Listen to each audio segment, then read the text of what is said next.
अच्छा बेटे, हमारे पास कुछ ये स्टूडेंट्स जो ना पास पेपर के एमसीक्यूज़ है जो कि 2024 के एमडी कैट के पेपर में पूछे गए हैं। यूएचएस के भी हैं और कुछ जम्बो के भी हैं। तो पहला फर्स्ट एमसीक्यू है कि the quantity of motion present in a body can be measured by. Speed है, मोमेंटम है, एक्सेलरेशन और वेलोसिटी है। तो देखिए, जब आप इसकी बात करते हैं तो हमारे पास जो मोमेंटम होता है वो P इज इक्वल्स टू होता है mv। तो पहली बात आपके पास ये होती है कि जो मोमेंटम होता है उसको आप कहते हैं कि ये बेसिकली आपके पास क्या है, this is the quantity of motion. ठीक है। और सेकंड मोमेंटम आपके पास कब होता है, जब आपके पास मूविंग बॉडी हो तो उसका मोमेंटम होता है। जो स्टेशनरी बॉडीज होती हैं उनका मोमेंटम 0 होता है। तो इसलिए इसके लिहाज से अगर आप ऑप्शन को देखेंगे, सेलेक्ट करेंगे, तो यहाँ पे जो ऑप्शन बनेगी वो आपके पास बनेगी बीटा ऑप्शन। ठीक है। अब आ जाए यहाँ पे हमारे पास जो ये एमसीक्यू है, इस तरह ये वाला एमसीक्यू है, इसको जरा देख लेते हैं ग्राफ के लिहाज से। तो ग्राफ इज वेरी इंपॉर्टेंट। तो ग्राफ स्टूडेंट हमारे पास हमारी टेक्स्ट बुक के अंदर देखेंगे तो वो दो तरह से ग्राफ को हमने डिस्कस करना है।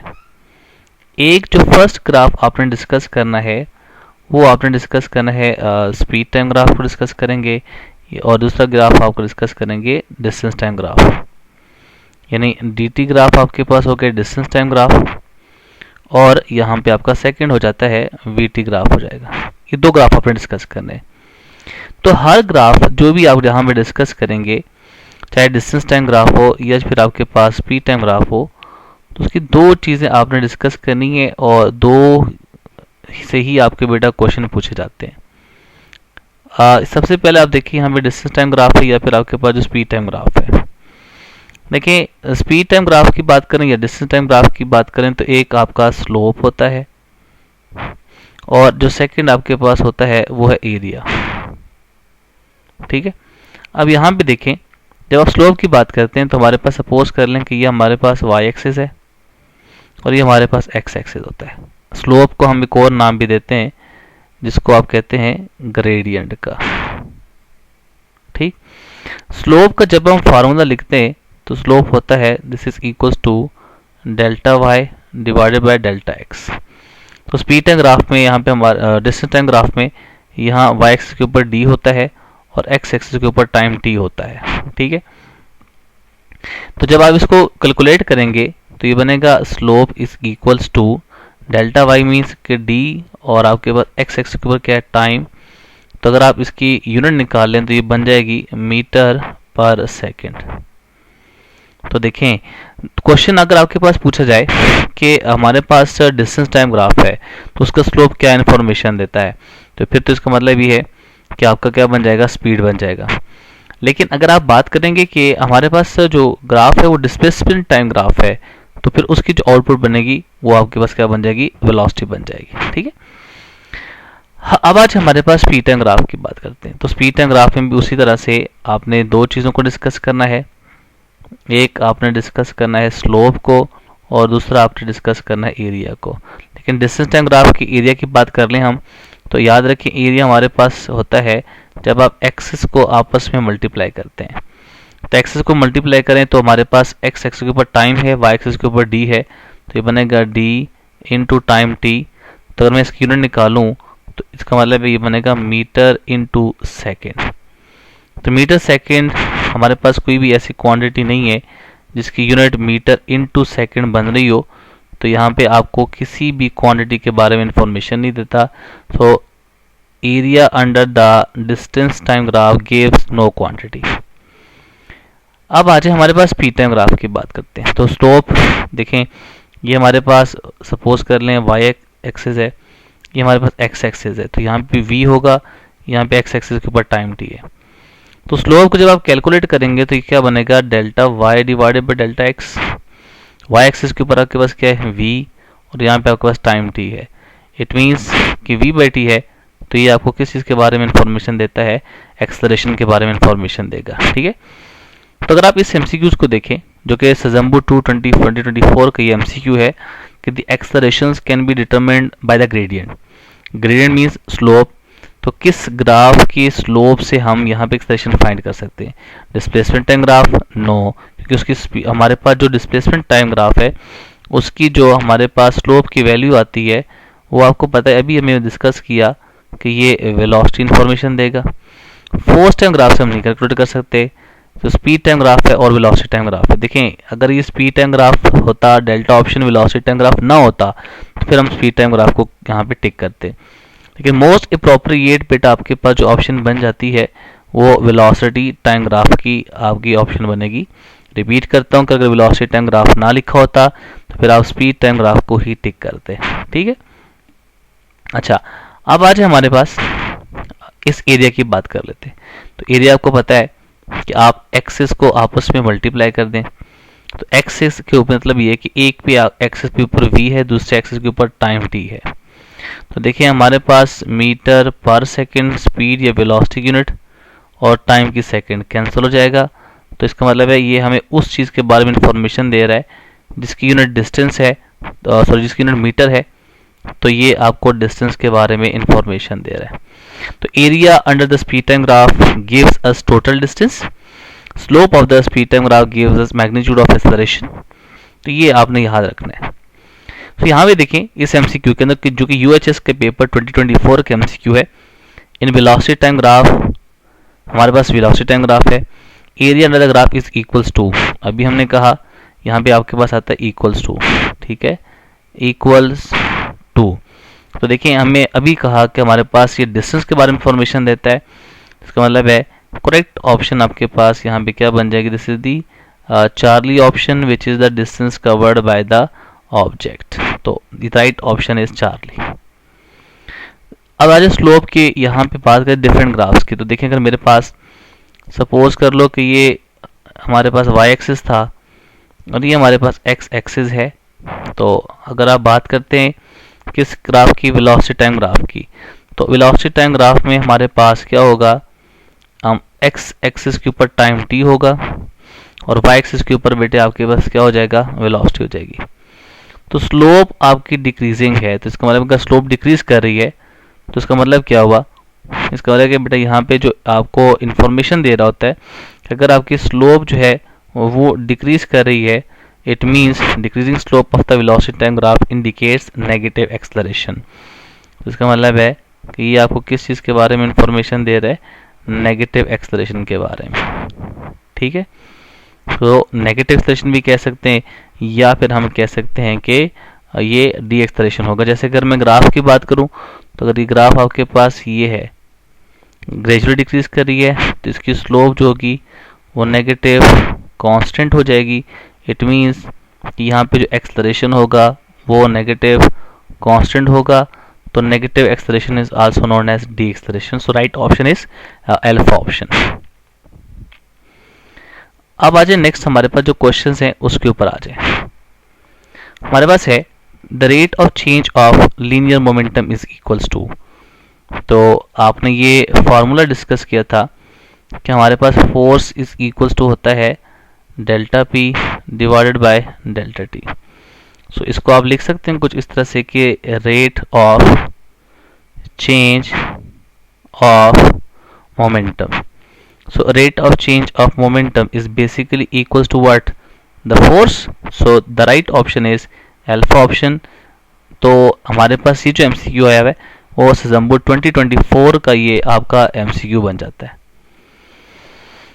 अब आ जाए बेटा आपके पास जो नेक्स्ट क्वेश्चन है वो प्रोजेक्टाइल मोशन से रिलेटेड है और सजम्बू के पेपर में, UHS के पेपर में अगर आप देखेंगे तो इससे लाजमी कन्फर्म, इससे KU के पेपर में भी इससे लाजमी 2024 में क्वेश्चन उठाया गया है। अब देखिए at what angle made by the projectile with X axis. देखिए हमारे पास फार्मूला होता है हाइट का, h is equals to V S square sine of square theta divided by 2g। And we also know that हमारे पास जो h maximum होता है वो होता है V I square divided by 2g। आज आप इसको सॉल्व करेंगे। गिवन कंडीशन ये है कि आपके 1/4 वैल्यू आपके पास होनी चाहिए, यानी h is equals to h maximum divided by आपके पास क्या बन रहा है? 4 बन रहा है। तो हमारे पास हाइट का फार्मूला होता है V I square sine of square theta divided by आपके पास क्या बनेगा 2g। This is equals to maximum का फार्मूला क्या होता है we square divided by 2g, और 1/4 है तो आप इसको डिवाइड कर दें 4 से, तो ये बन जाएगा। अब जरा इसको सॉल्व करें, जरा सिंप्लीफाई कर दें, तो V square divided by 2g, V square divided by 2g से कैंसिल हो जाएगा। मेरे पास क्या बचेगा, रिमेनिंग बचेगा बेटा कि sine square theta is equals to 1 divided by 4। आप दोनों तरफ स्क्वायर रूट ले लें तो ये क्या बनेगा, sine theta is equals to 1 divided by 2। So this implies that मैं इसको लिख सकता हूँ theta is equal to sine inverse of 1/2। अब जब आप इस तरह की क्वेश्चंस के प्रेडिक्ट करने के आपका एंगल्स क्या बन जाएगा, तो उसके लिए टेक्निक ये होती है कि बेटा देखें साइन 30 डिग्री की वैल्यू आपके पास होती है 1 डिवाइडेड बाई 2। इसी तरह से अगर आप फिर लेते हैं sign inverse of 1 divided by 2, तो इसका आंसर क्या बनेगा 30 डिग्री। देखें अगर आप इसको यहाँ पे साइन थीटा 1/2 देता है, तो अब इनवर्स लेंगे साइन का तो क्या बनेगा 30 डिग्री। एक चीज़ याद रखें, साइन ऑफ एंगल गिवन हो तो एक न्यूमेरिकल वैल्यू आती है, और अगर आप साइन इनवर्स न्यूमेरिकल वैल्यू लेंगे तो वो हमेशा आपको एक एंगल देगा। तो यहाँ पे जो करेक्ट ऑप्शन आपके पास बनेगी that will be 30 degree. So right option is alpha, और ये भी आपका 2024 के सितंबर के पेपर में सवाल पूछा गया है इससे। नेक्स्ट देखें, ये कुछ आपके क्वेश्चंस हैं जो कि पास पेपर के, जो कि सजम्बू से भी पूछे गए हैं और यूएचएस के और केयू के पेपर हैं।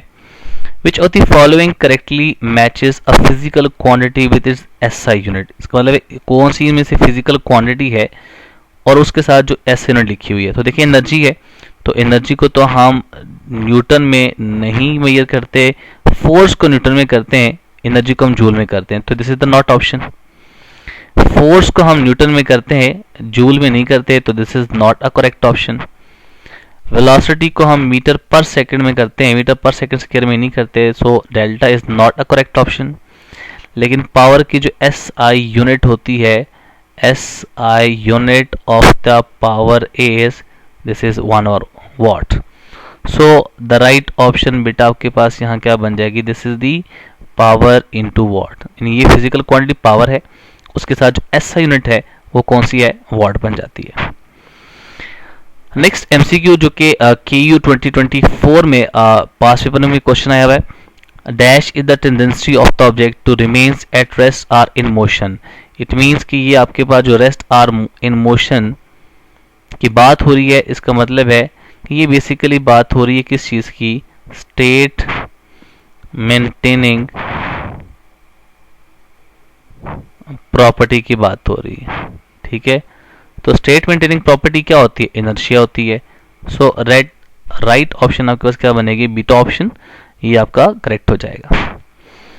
नेक्स्ट देखिए केयू 2024 का ही एमसीक्यू है कि the vertical and horizontal component of the projectile. ये बड़ा सिंपल है, जो भी हमारे पास कंपोनेंट होगा आपका प्रोजेक्टाइल मोशन में, या एक्स की बात करते हैं या सपोज कर लें आप वाई की बात करते हैं, तो जो भी आपके पास कंपोनेंट होता है, चाहे एक्स वाला हो चाहे वाई वाला हो, both the component are independent of the each other. So right option जो यहाँ पे आपके पास बनेगी वो बनेगी Charlie option is the correct, which is both are independent of the each other. अच्छा, अब आ जाए इससे नेक्स्ट प्रोजेक्टाइल मोशन से क्वेश्चन ही आपका पूछा गया यूएचएस के पेपर 2024 में दोनों। The range of the projectile will be maximum if the factor sign 2 theta बेटे। इसको आप लिख लें कुछ इस तरह से कि साइन ऑफ 2 थीटा। अब देखें हमारे पास जो फॉर्मूला होता है रेंज का, वो होता है R is equals to V A square sine of 2 theta divided by G. अगर आप देखिए रेंज को आपने मैक्सिमम बनाना है तो फिर आपने यहाँ पे थीटा क्या पुट करना पड़ेगा, 45 डिग्री। तो इसलिए जब आप साइन 2 थीटा पुट करते हैं 2 इंटू 45 डिग्री, तो ये बनता है sine of 90 degree which is equal to 1। It means कि if the sine 2 theta factor becomes equals to 1, तो फिर मैं कह सकता हूँ कि then range will be equals to maximum range. तो यहीं से अंदाज़ा लगा लें कि रेंज मैक्सिमम तब हो सकती है जब साइन 2 थीटा की जो वैल्यू आती है वो किसके बराबर हो, 1 के। सो the right option is beta which is 1। अच्छा, अब आ जाए हमारे पास जो क्वेश्चन है, the two dimensional motion under constant acceleration due to gravity is called. बेटा ये बड़ा ही आसान क्वेश्चन है, अगर आप देखेंगे इसको तो क्वेश्चन प्रोजेक्टाइल मोशन से है। तो आपको पता है प्रोजेक्टाइल मोशन क्या होती है, it is the to dimensional motion under the action of the gravity. So right option बेटा आपके पास यहाँ क्या बन जाएगी, ये बनेगा प्रोजेक्टाइल मोशन, क्योंकि सर्कुलर मोशन, रोटेशनल मोशन और वाइब्रेटिव मोशन, सर्कुलर मोशन में बॉडी सर्कुलर पाथ में फॉलो करती है, रोटेशनल में हमारे एक्सेस होते हैं, और वाइब्रेटिव मोशन में आपके पास क्या होते हैं, टू एंड फ्रो मोशन पे आपकी बॉडी यहाँ पे मूव कर रही होती है। ठीक है, सो ये हमारे पास कुछ क्वेश्चन थे, मैंने कहा चलें पास पेपर के उठा लिए थे, इसको मैं सॉल्व कर चलूँ। वैसे भी हमारा जो ताबीर विचुअल लर्निंग के प्लेटफॉर्म से ऑल इन एवरी कैट का सेशन हो रहा है, जिसमें आपके top most best entry testing team पढ़ाएगी। 4 जून से आपका रेगुलर सेशन स्टार्ट होगा। तो इंशाल्लाह बाकी फिर मज़ीद नेक्स्ट लेक्चर में हाजिर होंगे। अल्लाह हाफिज़।